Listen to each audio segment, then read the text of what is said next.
नमस्ते विद्यार्थी मित्रांनो, अनुवंशिकता आणि उत्क्रांती ह्या धड्याच्या आपल्या आजच्या भागामध्ये आपण एक महत्त्वाची कन्सेप्ट शिकणार आहोत जिचं नाव आहे उत्परिवर्तन. सो त्याचा एक छोटेसे आधी इंट्रोडक्शन देते तुम्हाला. उत्परिवर्तन काय असतं, कसं होतं.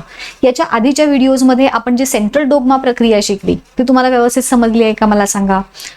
DNA मध्ये प्रतिलेखन कसं होतं, भाषांतरण कसं होतं, स्थानांतरण कसं होतं, कशा पद्धतीनं DNAचे दोन तंतू सेपरेट होतात, मग त्याला mRNA त्याच्यापासून तयार होतो, मग tRNA mRNAच्या जोड्या कशा तयार होतात. सो ही एक प्रक्रिया आहे ना. सो एक प्रकारे मेकॅनिझम किंवा प्रक्रियाच म्हणू आपण त्याला. जसं मशीन एकदा त्याला कमांड दिली की त्या पद्धतीनं काम करत असतं, तशा पद्धतीने ही प्रक्रिया आपल्या शरीरामध्ये चालू असते. पण कधी कधी काय होतं, मशीन सुद्धा बिघडतं की नाही अचानक, मग त्याला दुरुस्त करावं लागतं.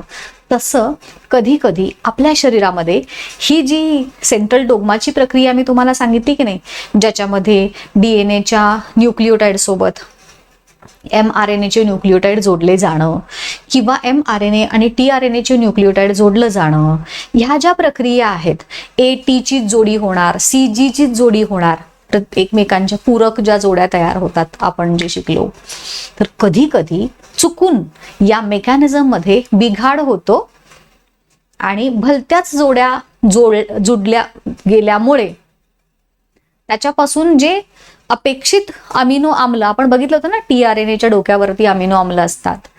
सो अपेक्षित अमिनो आम्ल न येता भलतच अमिनो आम्ल येतं.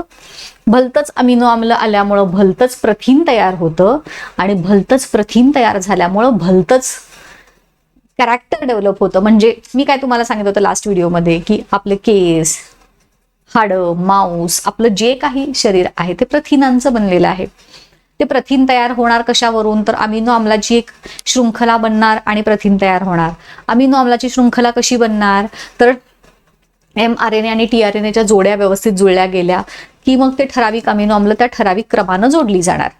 आता तुम्ही विचार करा, mRNA आणि tRNAची जोडीच चुकीची जोडली गेली आहे काही कारणामुळं. बिघाड आहे, मशीनमध्ये बिघाड कसा अचानक होतो तसं काही कारणामुळे हा बिघाड झाला.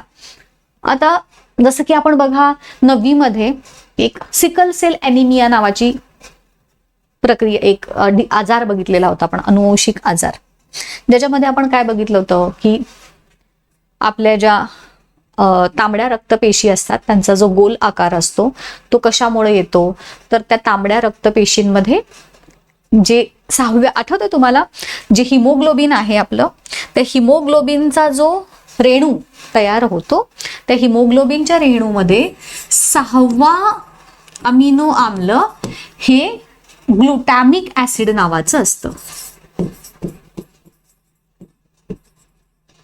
ग्लुटॅमिक आम्ल म्हणू आपण, ठीक आहे. 6वं अमिनो आम्ल हिमोग्लोबिन मध्ये आपलं जे HB म्हणतो ना, तर त्याचं जे रेणू आहे त्याच्यामध्ये 6व्या क्रमांकाचं अमिनो आम्ल हे ग्लुटॅमिक ऍसिडचं असतं. हे आलं की मग आपला नॉर्मल जो तांबड्या रक्तपेशी आहेत त्याचा आकार अशा पद्धतीनं गोलाकार दिसतो. आता हे ग्लुटॅमिक ऍसिड कधी तयार होणार बघा, ते मी तुम्हाला एक जस्ट माहितीसाठी सांगते, तुम्हाला ही उत्परिवर्तनाची जी प्रक्रिया मी जी सांगणार आहे ती समजण्यासाठी. तर नॉर्मल DNA मध्ये जो सिक्वेन्स आहे GAG, ठीक आहे. मग RNA मध्ये पण जो आपला mRNA आहे, RNA म्हणजे इथला mRNA आहे.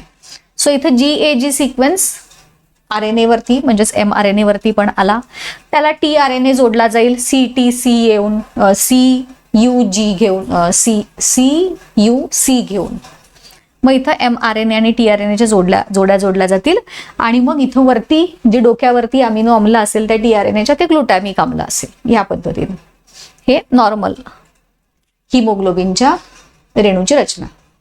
आता चुकून जेव्हा उत्परिवर्तन होतं, ज्याला इंग्लिशमध्ये म्युटेशन म्हणतात, तर तेव्हा सिकल सेल जो ॲनिमिया तयार होताना काय होतं, GAG च्या ऐवजी इथं काय आलंय बघा, T आलं. म्हणजे थोडक्यात A ची जागा T न घेतली, T ची जागा A न घेतली, जागेत मध्ये बदल झाला.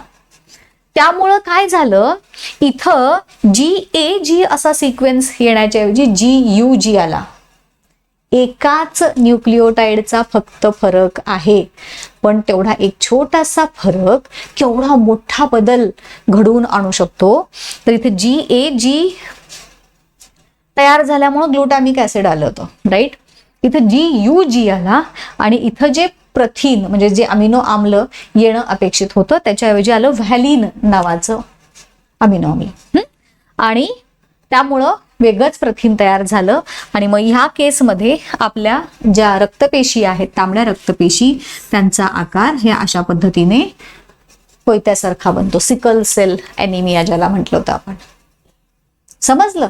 सो ह्या प्रक्रियेत काय झालं इथं की जी सेंट्रल डोग्मा किंवा प्रथिन तयार होतानाची जी प्रक्रिया आहे त्या प्रक्रियेमध्ये अचानक काही जनुकांचा क्रम हा बदलतो, आणि तो क्रम बदलल्यामुळं नवीन अमिनो आम्ल तयार होतात आणि त्याच्यामुळे नवीन प्रथिनं तयार होतात. नवीन प्रथिनं तयार झाल्यामुळं नवीन कॅरेक्टर डेव्हलप होतात, आणि ह्या सगळ्या प्रक्रियेला आपल्या मराठीमध्ये म्हटलं आहे उत्परिवर्तन. उत्परिवर्तन म्हणजे काय आहे? ज्यामुळे DNA मधील अनुक्रमांमध्ये बदल होतो आणि सजीवाच्या जो जनुकीय रचना आहे, जनुकीय रचनेला जीनोटाइप म्हणतात, आणि त्याची बाह्य स्वरूप ह्या दोन्हीमध्ये पण बदल होऊ शकतो.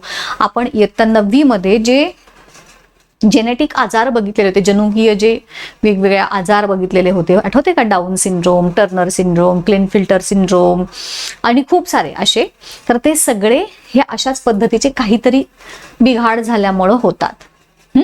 सो हे उत्परिवर्तन हे अशाच की कधी कधी ह्या उत्परिवर्तनामुळं आपल्यामध्ये जनुकीय बदल दिसून येतात, किंवा कधी कधी आपले जे बाह्य स्वरूप आहे त्याच्यामध्ये पण बदल होतो. कधी कधी बघा काही जणांना एखाद बोट एक्स्ट्रा येतं वगैरे. किंवा इथं बघा या चित्रामध्ये दिसतंय तुम्हाला, नॉर्मल फुल हे असं असतं का? नाही. नॉर्मल फुलामध्ये हे वेगळं रचना असते, ही वेगळी स्ट्रक्चर, हे वेगळे. हे प्राण्यांच्या मध्ये पण अशा पद्धतीचं उत्परिवर्तन बघायला मिळतं. 2 तोंड असणारे प्राणी किंवा काहीतरी विचित्र रचना, बाह्य स्वरूप असणारे प्राणी, आपल्या हाताला अशा पद्धतीची बोटं येणं. सो हे सगळेच्या सगळे उदाहरणं आहेत उत्परिवर्तनाची. उत्परिवर्तन होण्यामागे कारण काय सांगितलं मी तुम्हाला की जनुकांमध्ये अचानक बदल होतात. इथे हे जे मी बोल्ड लिहिलंय ना, हे बोल्ड दिसतंय की नाही तुम्हाला, ही त्या उत्परिवर्तनाची व्याख्या आहे. जनुकातील कोणत्याही न्यूक्लिओटाइडच्या स्थानामध्ये बदल झाला. आता तुम्हाला दाखवलं ना मी, ए ची जागा टी न घेतली, फक्त उलट सुलट झालं, त्याच्या स्थानामध्ये बदल झालं, आणि त्या स्थानामध्ये बदल झाल्यामुळे त्या जनुकामध्ये छोटासा किरकोळ बदल तयार झाला, आणि त्याच्यामुळं आपल्या अनुवंशिक सामग्रीमध्ये अचानक बदल घडवून आले. माझी जनुकीय रचना व्यवस्थित आहे, किंवा जसं हे जे आता आपण बघितले ह्या केसमध्ये ह्या मुलाच्या आई किंवा वडिलांच्या कुणाच्या मध्येही अशा प्रकारची 5, 6, 7 बोटं अशी असणार नाहीत. आईची पण एका हाताला 5 बोटं, वडिलांना पण असं. परंतु जेव्हा मुलाचं जनुकीय रचना तयार होत असते तेव्हा अचानक काहीतरी बिघाड झाल्यामुळं त्याच्यामध्ये हे बदल घडून आले. आता हे बदल पिढ्यानपिढ्या झालेत का? नाही झालेत. एका पिढीकडून दुसऱ्या पिढीकडे जाणार का? नाही जाणार. ह्या उत्परिवर्तनाची हे अशी आहे की ते युजली सगळेच जनुकीय रचना जर झाली बदल तर जातात, परंतु बाह्य स्वरूपामध्ये बदल आले म्हणजे मला जर एखाद्या मुलाला जशी 6 बोटं होती तशी गरज नाही की त्याच्या पुढच्या पिढीमध्ये पण 6 बोटच असणारं जन्माला येईल. परंतु जर जनुकीय रचना बदलली तर मग पुढच्या पिढीमध्ये ते बदल जाणे हे होऊ शकतं. असा हे पण दोन्हीमध्ये फरक आहेत, हे लक्षात घ्या. सो कुठं बदल होत आहेत ह्या प्रक्रियेमध्ये, एक्झॅक्टली कोणतं कॅरेक्टर डेव्हलप होताना हे बदल होत आहेत ते महत्वाचं. तुम्हाला आठवतंय काही आपल्या आजूबाजूला आपण अशी काही व्यक्ती बघतो की ज्यांचे केस, अगदी डोळ्यांच्या पापण्या, पूर्ण स्किन ही पांढरी असते, त्याला अल्बिनिझम असं म्हणतात. बघितलंय तुम्ही? हे आपल्याला गेल्या वर्षी होतं बघा 9वी मध्ये. सो त्याच्यामध्ये काय होतं की काहीतरी जनुकीय बिघाड झाल्यामुळं आपल्या शरीराचा रंग ठरवणारं जे एक पिगमेंट असतं त्याला मेलॅनिन पिगमेंट असं म्हणतात. तुम्हाला माहिती आहे ना, आपल्या शरीराचा रंग जो आहे कातडीचा तो मेलॅनिनच्या प्रमाणावरती ठरतो. ज्यांच्यामध्ये हे मेलॅनिनचं प्रोडक्शन जास्त प्रमाणात होतं ते त्यांचा रंग डार्क असतो, आणि ज्यांच्यामध्ये मेलॅनिनचं प्रमाण कमी असतं ते उजळ रंगाचे असतात.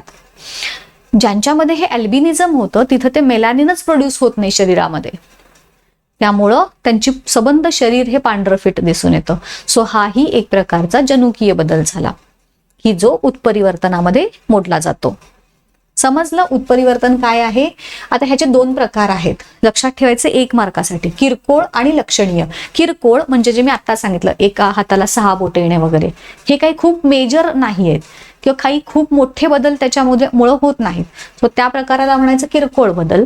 आणि लक्षणीय म्हणजे जसं आपण अनुवंशिक आजार बघितले, डाऊन सिंड्रोम, टर्नर सिंड्रोम सारखे, त्याला म्हणायचं लक्षणीय उत्परिवर्तन. हे त्याचे 2 प्रकार झाले. समजलं. तुम्हाला पुस्तकात एकाच वाक्यात दिले, पण मी ही थोडं जास्त एक्सप्लेन करून सांगते.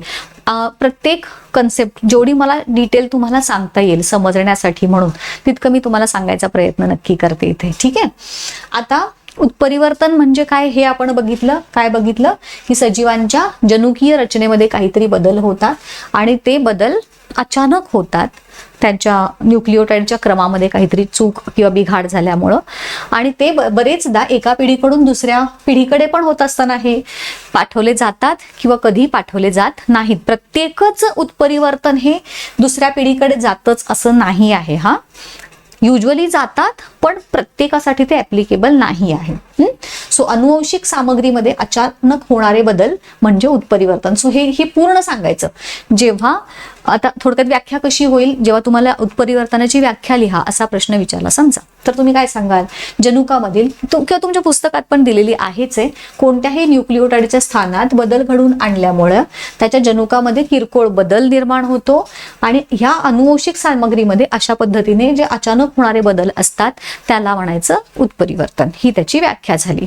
2 प्रकार सांगितले आणि त्याचे परिणाम काय असतात, तर एखादा जादा अवयव तयार होणं, एखादा जसं 2 बाळ, 2 ह्याची मानं, तोंड असणारी माणसं, तुम्ही खूप साऱ्या अशा प्रकारच्या एक म्हणजे वेगळेच स्ट्रक्चर डेव्हलप होतात. मग अशी त्या चित्रामध्ये जसं मी तुम्हाला दाखवलं, हे सगळे त्याच्यामुळं होणारे परिणाम आहे. सिकल सेल ॲनिमिया जो आपण 9वीत शिकलो होतो, ह्या सगळे अनुवंशिक विकार देखील आपल्याला या उत्परिवर्तनामुळे होतात.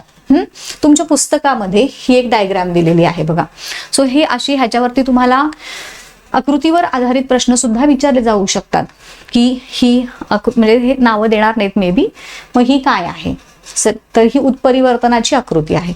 मग ह्याच्यामध्ये मगाशी मी जे तुम्हाला दाखवलेलं होतं त्याच्यामध्ये काय होता, फक्त एकच न्यूक्लिओटाइडचा क्रमाची अदलाबदल झालेली होती. जेव्हा एक बघा मी काय सांगते, जेव्हा उत्परिवर्तन होतं तेव्हा विविध प्रकारचे बदल जनुकीय रचनेमध्ये होत असतात. कधी कधी बघा, फॉर एक्झाम्पल मूळ क्रम समजा, जनुकांचा मूळ क्रम समजा CTAG असा आहे असं समजूया. मी एक तुम्हाला उदाहरण म्हणून सांगते काय काय होऊ शकतं उत्परिवर्तनामध्ये. तर ह्या मूळ क्रमामध्ये बदल होऊन जनुकांची संख्या वाढू शकते हा. आणि मग त्याच्यामध्ये काय होतं बघा, एक CTAG असे 4च जनुक आहेत, तर मग त्याच्याऐवजी CATAG. आता काय झालं, हे एक जनुक एक्स्ट्रा आलं तिथे. सो अशा पद्धतीनं जनुकाची संख्या वाढू शकते किंवा मग कमी पण होऊ शकते. जनुकांची संख्या कमी होऊ शकते. मग काय झालं, CTAG आहे म्हणजे त्याच्याऐवजी मग फक्त CAG असं होऊ शकतं. एक न्यूक्लिओटाइड कमी आला. ह्या पद्धतीनं पण उत्परिवर्तन होऊ शकतं. किंवा जो जनुकांचं जे क्रम आहे तो क्रम बदलू शकतो. म्हणजेच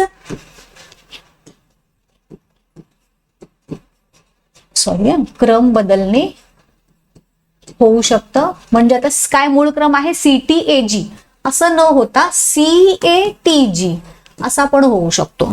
मूळ जे न्यूक्लिओटाइड आहे त्याचा क्रम बदलला किंवा क्रम रिपीट होणं, त्याचं पुन्हा पुनरावृत्ती होणं हे पण होऊ शकतं. म्हणजेच एखाद्या न्यूक्लिओटाइडची पुनरावृत्ती CAATG, इथं काय झालं A डबल झाला किंवा असे मी जस्ट एक्झाम्पल दिले. ह्यापैकी काहीही होऊ शकतं. आणि जसं या चित्रामध्ये तुम्हाला दाखवलंय असे ॲट अ टाइम 2-3 न्यूक्लिओटाइड पण एका वेळेस जाऊ शकतात, त्याच्या जागी दुसरं काहीतरी येऊ शकतं, असंही होऊ शकतं. खूप पद्धतीनं हे उत्परिवर्तन घडून येतं. त्याच्यामध्ये आता तुम्हाला ह्याच्यावरती समजा प्रश्न विचारला शॉर्ट नोट सारखा वगैरे, तर तुम्ही काय लिहाल? तर सगळ्यात आधी ही त्याची इंट्रोडक्शन लिहायची. नोट ही युजली 3 मार्कांसाठी विचारली जाते. सो ही त्याची इंट्रोडक्शन लिहायची, ही त्याची व्याख्या लिहायची, ही आहे ती व्याख्या, त्याचे प्रकार आणि त्याचे परिणाम इथंपर्यंत. म्हणजे जेवढं थोडक्यात मी इथं ह्याच्यामध्ये दिलेलं आहे ते म्हणजे तुमच्या प्रश्नाचं उत्तर असणार आहे. ठीक आहे. उत्परिवर्तनाची प्रक्रिया लक्षात आली, कशी होते, का होते आणि त्याचे परिणाम काय होतात, त्याचे प्रकार काय आहेत, हे सगळं आपण डिटेल पाहिलं. कसा वाटला व्हिडिओ मला नक्की सांगा कमेंट करून. इथेच थांबूयात आज, भेटूयात पुढच्या व्हिडिओमध्ये. Till then goodbye, thank you.